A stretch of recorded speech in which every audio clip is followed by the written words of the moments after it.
మిత్రులారా, కామ్రేడ్స్, ప్రగతిశీల ప్రజాస్వామ్య విద్యార్థి సంఘం 50వ సంవత్సర ఉత్సవాల సందర్భంగా విద్యార్థి మిత్రులకు, పూర్వ మరియు ప్రస్తుత ఉద్యమకారులకు విప్లవాభినందనలు. ఇది కేవలం మనం శుభాకాంక్షలు తెలియజేసుకొని ఒక సంబరంగా ఈ కార్యక్రమాన్ని 2 రోజులు పూర్తి చేసుకొని తిరిగి మన ఇళ్లలోకి వెళ్ళిపోయేటువంటి కేవలం సంబరం కాదు, ఇది ఒక చారిత్రాత్మక సందర్భం కూడా.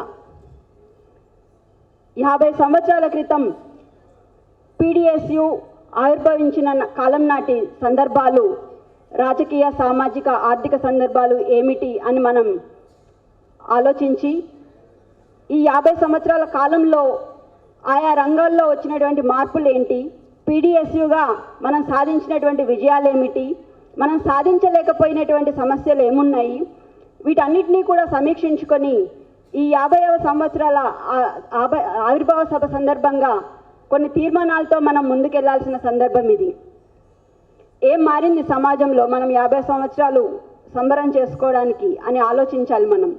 ఎందుకంటే ఇది సంతోషకరమైన సందర్భమే అయినప్పటికీ కూడా దానికి మించినంత మరింత విచారించదగినటువంటి సామాజిక సందర్భం కూడా ఇది. జార్జి రెడ్డి ఉస్మానియా యూనివర్సిటీలో ఏ మతోన్మాదానికి వ్యతిరేకంగా పోరాటం చేశాడో, విద్యార్థి దశ నుంచి ఉద్యమాల్లో భాగం పంచుకొని సామాజిక రుగ్మతలు ఏవైతే ఉన్నాయో వాటిని మనం ఎలా ఎదుర్కోవాలి అనే ఒక కార్యక్రమం ఏమి రూపొందించాడో వాటన్నిటినీ కూడా మనం నిజాయితీగా సమీక్షించుకోవాలి. ఈ 50 సంవత్సరాల్లో ఆ సందర్భాలు ఏమైనా మారాయా? మతోన్మాదం తగ్గిందా? రాజకీయ, ఆర్థిక నేరాలు తగ్గాయా? సామాజిక దోపిడీ, అణిచివేత, హింస తగ్గిందా? దళితులు పురోగమించారా? మహిళలు ఉన్నత స్థానాల్లోకి వచ్చేసారా? మైనారిటీ వర్గాలకి, అన్ని మతాల వాళ్ళకి సమాన హక్కులు ఈ సమాజంలో సాధించబడ్డాయా?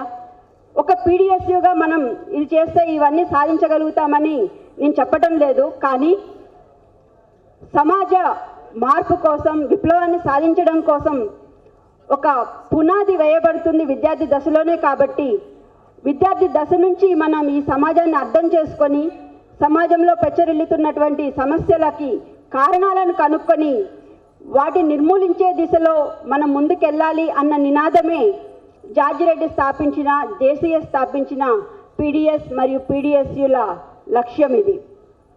జీనా హైతో మర్నా సీకో, కదం కదం పర్ లడ్నా సీకో అనేది మన రక్తాన్ని మరిగిస్తుంది నిజమే, మన రోమాల్ని నిక్కబొడుస్తుంది నిజమే.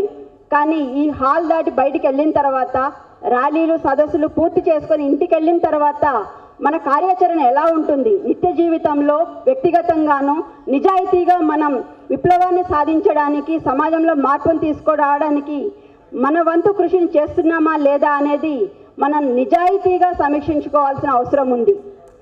ఒక విద్యార్థి సంఘంలో పనిచేసిన కార్యకర్తగా, అదే యూనివర్సిటీలో ఒక అధ్యాపకురాలుగా పనిచేస్తూ నేను ఒక 24 సంవత్సరాలుగా విద్యార్థి ఉద్యమాల్ని ఈ ఉస్మానియా యూనివర్సిటీ వేదికగా చూస్తున్నాను ప్రత్యక్షంగా.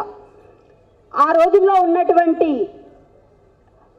స్ఫూర్తి ఈరోజు తగ్గిందని నేను చెప్పబోవటం లేదు, కానీ సమాజంలో ఉన్నటువంటి నిర్బంధం రీత్యా లేదా కొన్ని అంతర్గత సమస్యల రీత్యా, సిద్ధాంతాల రీత్యా మనం ఎన్ని ముక్కలైనా అవ్వచ్చు, కానీ PDSU ఏర్పడిన స్ఫూర్తి, విప్లవాన్ని సాధించాలన్నటువంటి లక్ష్యం ఏనాటికైనా సజీవంగానే ఉంటుంది. మనం ఎన్ని ముక్కలైనా కావచ్చు, కానీ సామాజిక విప్లవాన్ని సాధించడమే అందరి ప్రధాన లక్ష్యం, ఏకైక గమ్యం కూడా అని నేను భావిస్తున్నాను. ఈ దిశలో మనం పోరాడుతూనే విప్లవాల బాటకు మనం విత్తనాలు కావాలని కోరుకుంటూ, విద్యార్థి దశ, ఉద్యోగ దశ, రాజకీయం, సామాజికం, వైద్యం, అన్ని రంగాల్లో కూడా ఉన్నటువంటి సమస్యల్ని, వాటి కారణాలని మనం లోతుగా పరిశీలించి, శాస్త్రీయ విద్యా సాధన అంటే మరేంటో కాదు, అది చెప్పడానికి టర్మ్ చాలా అట్రాక్టివ్గా అనిపిస్తుంది, కానీ శాస్త్రీయ విద్యా సాధన అంటే ఏంటి అని అంటే ఒక సైంటిఫిక్గా ఒక సమస్యని దాని వెనక ఉన్నటువంటి కారణాన్ని కనుక్కొని ఆ కారణాన్ని నిర్మూలించి ఒక సమాజాన్ని తయారు చేయడానికి మనకు అవసరమైన విద్యనే శాస్త్రీయ విద్య.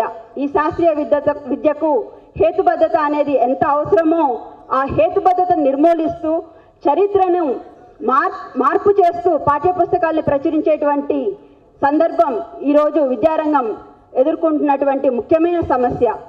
చరిత్ర తెలియకపోతే మనకి ఇప్పుడున్నటువంటి సమస్యలకు కారణాలు ఏంటో తెలియవు. కాబట్టి మన ముఖ్యమైన కర్తవ్యం ఏమిటి ప్రస్తుతం అంటే అధ్యయనం, సమీకరించడం, పోరాటం. అధ్యయనం చేస్తేనే మనకి గతితార్కిక భౌతికవాదం పూర్తిగా వంటబడుతుంది. హేతు దృక్పథంతో సమస్యలన్నింటినీ పరిష్కరించుకోగలిగేటువంటి కెపాసిటీని మనం పుణికిపుచ్చుకున్నప్పుడే సమసమాజ స్థాపన సాధ్యమవుతుంది. ఈ దిశలో మనం పయనిస్తూ విప్లవాల బాటకు విత్తనాలుగా మనందరం పనిచేయాలని కోరుకుంటూ నాకు ఈ అవకాశాన్ని ఇచ్చిన అందరికీ ధన్యవాదాలు తెలియజేస్తున్నాను.